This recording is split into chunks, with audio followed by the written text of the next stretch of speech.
Oke, bertemu kembali di tutorial Oracle. Pada video kali ini saya akan coba menerangkan mengenai skema HR. Skema HR merupakan skema yang ada atau digunakan dalam tutorial Oracle. Ya, dan biasanya skema ini ada ketika Anda menginstal Oracle, ya, sebagai skema sampel. Apa tujuannya Anda memahami dulu skema HR ini supaya Anda mengenal medan perang Anda. Anda tahu data ini berelasi kemana dan lain-lain, ya.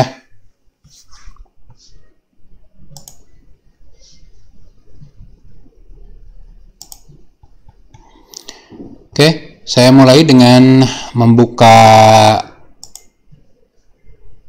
Oracle XE-nya, ya.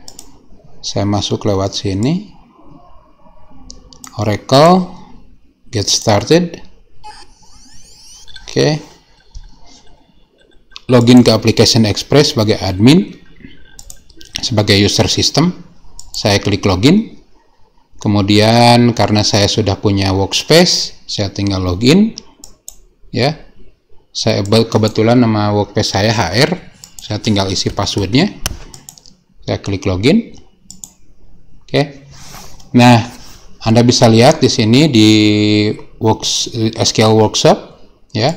Kalau Anda buka SQL Workshop, di sini ada object browser. Nah, di sini Anda bisa lihat bahwa kita punya 7 buah tabel, ya. Ini tabel 1, 2, 3, 4, 5, 6, 7, ya. Bagaimana dengan skema relasi dari skema ini? Nah, Anda bisa lihat ini sumbernya dari Oracle-nya. Inilah tabel-tabel yang tadi, ya. Ada tabel employees, departemen, job history, jobs, location, country, dan region. Nah, HR itu singkatan dari human resource, ya. Human resource, sumber daya manusia. Jadi ini sebenarnya skema yang berisi data, simpelnya saya menyebut data kepegawaian, ya. Oke, data ini terpusat di tabel employees, ya. Ini data pegawai, di mana seorang employees punya employee ID, punya first name, last name, email, phone number, hire date, job ID, salary, commission percent, manager ID, dan departemen ID. Oke, saya akan coba copy ini. Saya akan masuk ke aplikasi lain.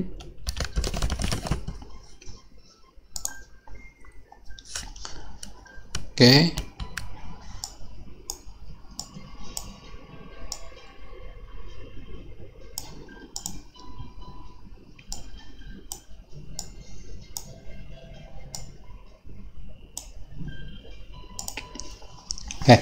Inilah skema relasinya, ya. Kita lihat datanya. Kita mulai dengan tabel employees. Ini kolom-kolomnya, ini tipe datanya, ya. Kemudian di sini ada data. Anda bisa lihat di sini contoh pegawai nomor 100, employee ID pegawainya, ya. First name-nya Stephen, nama last name-nya King, emailnya awalannya S King. Ini nomor teleponnya, ini hire date-nya, ya. Kemudian ini jabatan dia sekarang, job ID-nya sekarang, adepres, salary-nya 24.000, tidak punya commission persen komisi, ya. Manager ID-nya kosong alias dia tidak punya atasan, ya. Dan departemen ID-nya 90. Dia kerja di departemen 90. Nah, ada bagian-bagian penting yang berelasi dengan tabel lain. Dari employee akan berelasi dengan tabel jobs berdasarkan job ID. Ya, nanti kita bisa lihat adepres itu nama jabatannya apa, ya. Kemudian ada lagi manager ID, ya. Kita lihat dulu. Ya, saya coba kasih keterangan, ya. Employees berelasi ke job ID. Ini ke sini berelasi, ya. Itu job ID-nya. kemudian dia berelasi dengan departemen melalui yang ini, relasi ini. Dan di sini ada yang unik ya. Manager ID itu adalah atasan dari seorang pegawai. Nah, dia relasinya balik lagi ke employees. Jadi relasinya ke sini. Kenapa? Karena manajer seorang pegawai haruslah pegawai. Nah, ini bisa dibuktikan dengan datanya ya. Lihat di sini pegawai 101, dia punya manajernya 100, alias pegawai 101 adalah bawahan dari pegawai nomor 100. Ya, 102 juga bawahan dari 100. 103 bawahan dari 102.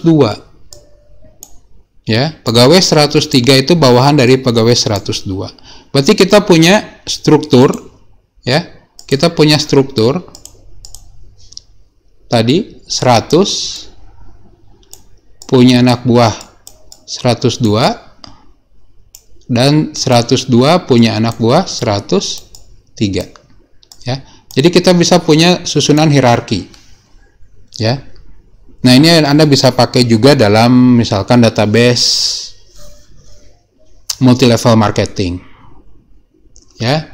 Jadi seorang member punya member bawah, kalau istilahnya downline atau apalah gitu ya. Oke.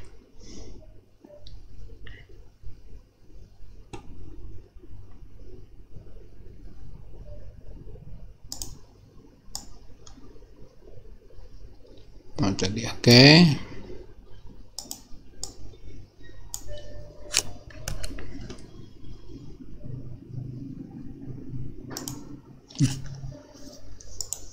Berikutnya di pegawai 100 ya. Pegawai 100 dia kerja sebagai adepres. Ya, adepres itu jabatannya apa? Kita tinggal lihat ke jobs. Nah, di jobs itu ada kolom job ID, job title, minimum salary dan maximum salary. Tadi pegawai yang namanya Stephen King, dia job ID-nya adalah adepres.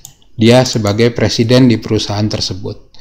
Dan untuk jabatan presiden minimum gajinya 20.080 sampai 40.000.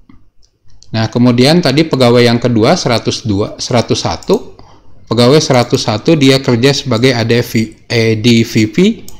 Kerjaannya apa? Anda bisa lihat di sini ADVP itu adalah Administration Vice President.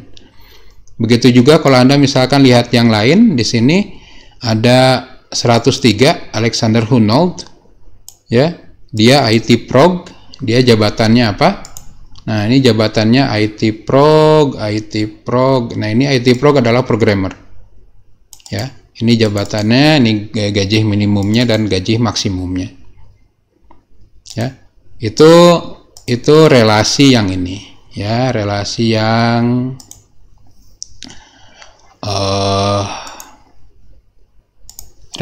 ke jobs ini.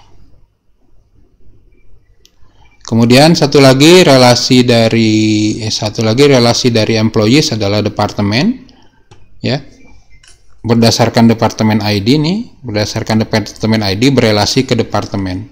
Ya, kalau kita lihat misalkan tadi pegawai 100 dia kerja di departemen 90, 103 kerja di departemen 60. Kalau Anda ingin lihat datanya, Anda tinggal cari ke jobs, departemen, bukan ke job.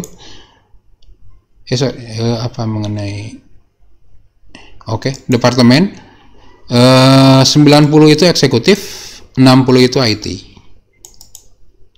Nah, jadi kita bisa tahu seseorang pegawai kerja di mana. Oke, selanjutnya, ya. Departemen. Nah, seorang pegawai punya departemen, berelasi berdasarkan departemen ID. Nah, dari departemen bisa ditemukan departemen name, nama departemennya, dan ada relasi balik lagi dari departemen ke employees. Seorang pegawai punya departemen, memiliki departemen tempat dia bekerja. Tapi seorang departemen memiliki manajer, di mana manajer atau kepala di departemen tersebut haruslah pegawai. Sehingga manajer ID di departemen adalah kepala departemen. Kalau manajer di employees ini atasan dari pegawai. Kalau ini kepala departemen. Nah, untuk tahu siapa orangnya, maka harus relasikan ke employees. Di mana manager ID harus sama dengan employee ID. Ya, itu relasinya ke sini. Oke, coba kita lihat. Di departemen juga ada kolom namanya location ID yang menyatakan dia kantornya di lokasi mana. Kita lihat datanya. Ya, departemen 90, manajernya 100. Nah, itu artinya departemen eksekutif dipimpin oleh Stephen King, oleh pegawai yang tadi, ya, yang nomor 100. Kemudian departemen 60 IT, kepala departemennya adalah pegawai nomor 103. Artinya kepala departemen di IT adalah 103 Alexander Hunold. Ya. Oke, itu relasi ke departemen dan employees. Oke, dari departemen ada relasi lagi, relasi ke location. Nah, ini akan berisi, location berisi data lokasi kantor dari departemen tersebut. Ya, oke, sebagai contoh kita kembali lihat data.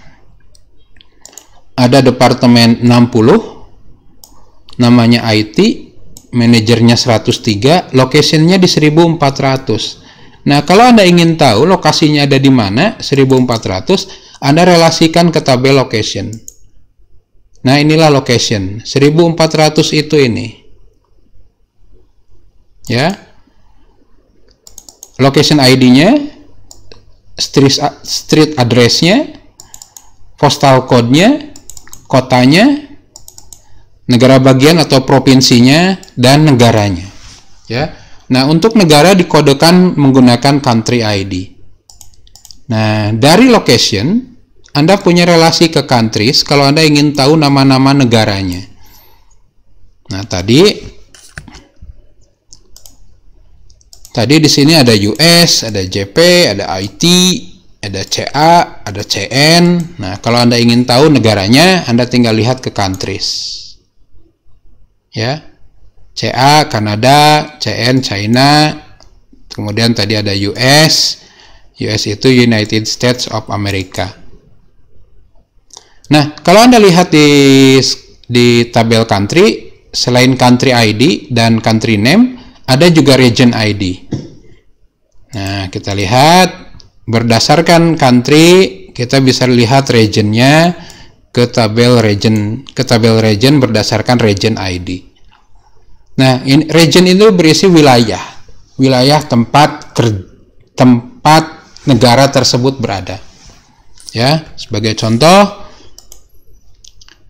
US ada di region ID 2. Nah, itu di region mana 2? 2 itu Amerika. Ya. Kita lihat lagi lokasi yang lain, misalkan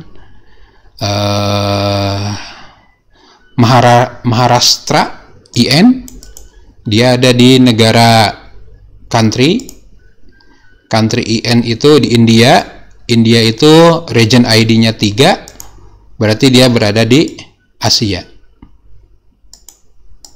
Ya, itu region dan region name. Nah, dari tabel-tabel ini kita bisa saja membuat sebuah query. Misalkan Anda ingin nyari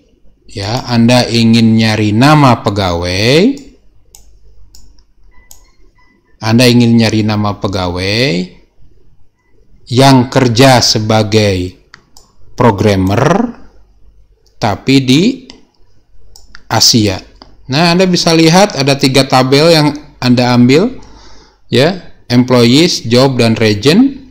Anda tinggal joinkan antara employees dengan job berdasarkan job ID. kemudian berdasarkan departemen relasikan ke departemen, nanti dari departemen relasikan ke location, dari location relasikan ke country, dari country relasikan ke region, sehingga nanti kita bisa nemu region name-nya Asia misalkan. Oke, itu skema relasi ya utamanya. Dan di sini ada satu lagi tabel, ya tabel khusus nih, namanya job history. Job history adalah tabel yang berisi riwayat pekerjaan seorang pegawai. Setiap ada perubahan tempat kerja, maka data lama akan disimpan di job history. Kita lihat contoh datanya, ya. Employees, job history. Kita lihat di sini, di 101. Pegawai 101, dia punya 2 data di sini. Ya, punya 2 data. Nah, ini artinya pegawai 101 sudah 2 kali ganti pekerjaan. Ya. Pertama, pegawai 101, ya. Lihat, pegawai 101 itu Nina. Pegawai 101 dulu tahun 1997 sampai 2001 dia jadi akuntan. Kemudian sehari berikutnya, ya, dari 28 Oktober 2001 sampai 15 Maret 2005 dia jadi akuntan, manajer di akuntan. Jadi naik pangkat dari akuntan jadi manajer. Dan sekarang dia sudah menjabat sebagai VP, Vice President. Contoh lain 102. 102 sekarang adalah Vice President juga. Kita lihat dulu dia pernah menjabat apa. 102 ini saja, dia dulu pernah jadi programmer. Ya, dia dulu pernah jadi programmer di Departemen 60, ya, dari tahun 2001 sampai 2006. Tapi sekarang ya dia sudah jadi Vice President. Nah, jadi dari job history itu ada relasi ke sini, ke employees berdasarkan employee ID, kemudian berelasi ke job berdasarkan job ID, dan berelasi ke departemen berdasarkan departemen ID. Dan dilengkapi dengan tanggal mulai kerja dan tanggal berakhirnya kerjanya. Nah, dari data job history kita bisa lihat riwayat pekerjaan seseorang dari pertama kali masuk sampai jabatan sekarangnya.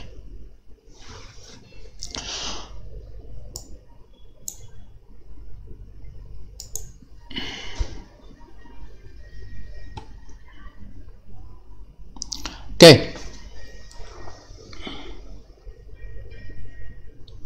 Demikian penjelasan saya mengenai skema HR. Ya. Ini wajib Anda pahami karena tutorial Oracle akan menggunakan skema ini dari awal sampai akhir. Ya. Jadi Anda pahami medan perangnya sehingga nanti ketika Anda diminta untuk membuat relasi, membuat join, Anda sudah tahu arahnya kemana. Oke, saya cukupkan sekian ya. Kita ketemu lagi di tutorial mendatang.